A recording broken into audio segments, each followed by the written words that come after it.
Hey, so today net អរគ្នាថ្ងៃនេះខ្ញុំធ្វើវីដេអូមួយ review ទៅលើ microphone dynamic microphone គឺ Mac Shure SM58 microphone នេះគឺល្បីល្បាញយូរឆ្នាំមកហើយបាទគឺខ្ញុំមិនដឹងថារយៈពេលប្រហែលណាប៉ុន្តែតាមស្មានប្រហែលជាខ្ទង់50ឆ្នាំហើយបាទ microphone Shure SM58 នេះពីមុនកាលណាគេឡើងឆាកគឺគេនិយមប្រើ microphone នេះមិនថាតែនៅខ្មែរនៅបរទេសផ្សេងៗក៏គេនិយម microphone នេះគឺ microphone នេះល្បីយូរណាស់ហើយបាទឥឡូវខ្ញុំនឹងធ្វើការ review ទៅលើ microphone នេះចែកអ្នកនរអគ្នាឲ្យដឹងពីគុណភាពរបស់វាបាទអញ្ចឹងមុននឹងចាប់ដើមសូមកុំភ្លេច subscribe ជាមួយនឹង channel Electrotech ទាំងអស់គ្នានៅខាងក្រោមដើម្បីបានវីដេអូថ្មីៗបន្តទៀតបាទសូមអរគុណសូមចាប់ដើមជាមួយខ្ញុំដូចតទៅ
Microphone Shure SM58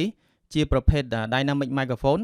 ដែលជាប្រភេទ Microphone ដែលអត់ត្រូវការប្រើ Phantom Power វាមាន Polar Pattern ជាប្រភេទ Cardioid ដែលសំឡេងវាចាប់គឺសំឡេងចាប់ចំពីមុខជាជាងចាប់សំឡេងពីចំហៀងឬក៏ពីក្រោយដំណប់ frequency វាគឺចន្លោះពី 50Hz ទៅ 15 kHz ហើយមានទម្ងន់ប្រហែលជា3ខាំចំពោះការថតនេះគឺខ្ញុំកំពុងតែថតជាមួយនឹងកម្មវិធីមួយឈ្មោះថា Audacity ហើយសំឡេងដែល gain ដែលខ្ញុំកំណត់គឺប្រហែលជា 80% បាទចំពោះសំឡេង gain ប្រហែលជា 80% នៅលើ audio interface ឈ្មោះ Euphoria UMC 204 HD ហើយតិចទៀតខ្ញុំនឹងធ្វើការបន្ថយសំឡេង gain បន្តិចម្ដងហើយនឹងតម្លើងហើយបន្ទាប់មកខ្ញុំនឹងធ្វើការថតសំឡេងគៀកហើយនឹងសំឡេងឆ្ងាយហើយបន្ទាប់មកខ្ញុំនឹងធ្វើការតេស្តជាមួយនឹងការគៀកមែនទែនហើយយើងប្រើគេហៅ pop filter នេះដើម្បីចង់ដឹងថាតើសំឡេងដែលយើងប្រើ pop filter ហើយនឹងអត់ប្រើ pop filter នោះវាទប់ស្កាត់ខ្យល់ដែរឬទេបាទ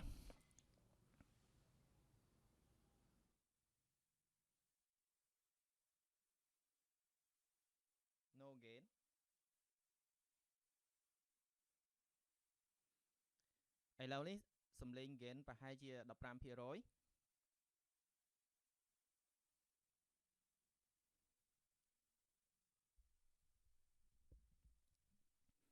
ឥឡូវនេះសំឡេង gain ប្រហែលជា 45%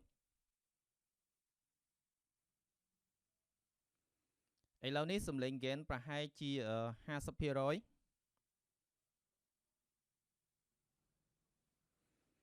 ឥឡូវនេះសំឡេង gain ប្រហែលជា 60%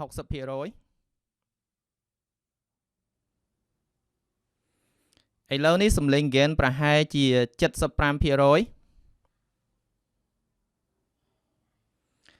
ឥឡូវនេះសំឡេង gain ប្រហែលជា 85 ទៅ 90% ចំពោះ microphone នេះអ្វីដែលខ្ញុំធ្លាប់តេស្តគឺយើងអាចតម្លើង gain រហូតដល់ 100% ប៉ុន្តែសំឡេងវាកាលណាយើងតម្លើង gain ខ្លាំងពេកគឺលែងសូវពីរោះហើយអញ្ចឹងបទពិសោធន៍របស់ខ្ញុំគឺខ្ញុំថតតែចន្លោះប្រហែលជា 85 ទៅ 90% ល្អជាងឥឡូវខ្ញុំសាកល្បងតម្លើងដល់ 100% ដើម្បីឲ្យលោកអ្នកស្ដាប់ បាទឥឡូវនេះគឺខ្ញុំតម្លើង gain រហូតដល់ 100% មិនដែរឬសូសំឡេងខ្យល់ទេ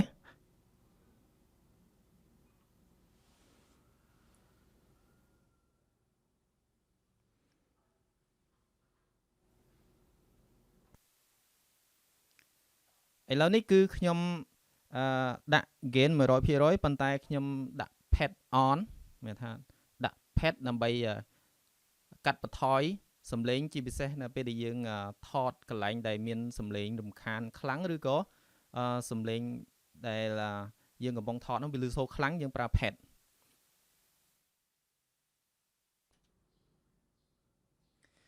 ឥឡូវនេះខ្ញុំដាក់ pad ទៅ off វិញហើយដាក់ gain ប្រហែលជា90% ឥឡូវនេះ gain ប្រហែលជា 90% ហើយខ្ញុំកំលៀតពី microphone មកមាត់ខ្ញុំប្រហែលជា3 តឹក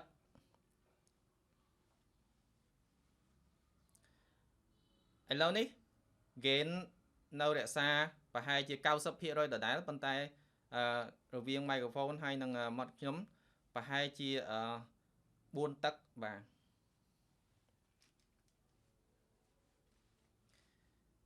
ឥឡូវនេះរវាង microphone ហើយនឹងមាត់របស់ខ្ញុំកំលៀតប្រហែលជា8 តឹកបាទជាទូទៅយើងមិនដែលនិយាយឆ្ងាយពី microphone អញ្ចឹងទេប៉ុន្តែខ្ញុំនិយាយដើម្បីធ្វើតេស្តឲ្យលោកអ្នកដឹងពីសំឡេងដែលវាអាចចាប់ក្នុងចន្លោះចម្ងាយប៉ុណ្ណឹងបាទ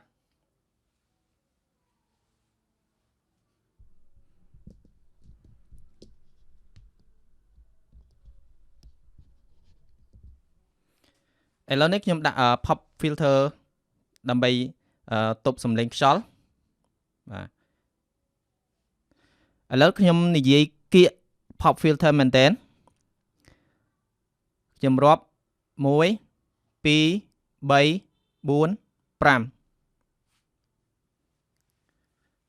ឥឡូវនេះខ្ញុំនិយាយ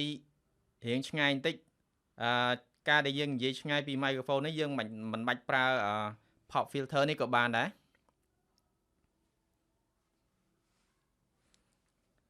ឥឡូវនេះខ្ញុំនិយាយពីចំហៀងនៃ microphone ឥឡូវនេះខ្ញុំនិយាយផ្នែកខាងក្រោយនៃ microphone ឥឡូវនេះខ្ញុំនិយាយចំហៀង microphone មតិចុងក្រោយរបស់ខ្ញុំតាក់ទងនឹង microphone នេះសម្រាប់ខ្ញុំគឺខ្ញុំស្រឡាញ់ microphone នេះថាគុណភាពរបស់វាទី1តាក់ទងនឹងការ design របស់វាគឺមើលទៅស្អាតហើយជាប្រភេទដែកទាំងអស់ទាំងទឹកថ្នាំទាំងអីគឺថាវាស្អាតហើយដល់ឡែក microphone នេះអត់មានប៊ូតុងសម្រាប់បិទបើកទេបាទនៅស្រុកខ្មែរខ្ញុំឃើញគេមានលក់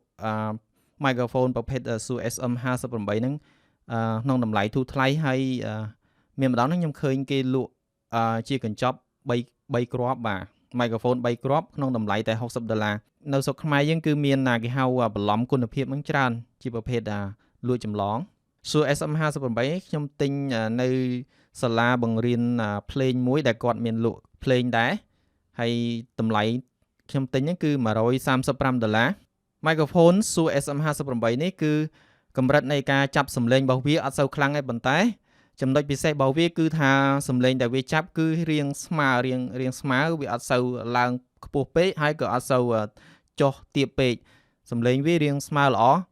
ហើយ microphone នេះខ្ញុំឃើញគេ review នៅលើ YouTube អ្នកខ្លះគាត់ថា microphone នេះគឺរឹងមាំខ្លាំងណាស់រហូតដល់គាត់អាចយកទៅដំដេកគោលបានទៀតបាទជាទូទៅគេប្រើញួរដើម្បីដំដេកគោលគេមិនថាណាយក microphone ទៅដំដេកគោលទេបាទប៉ុន្តែ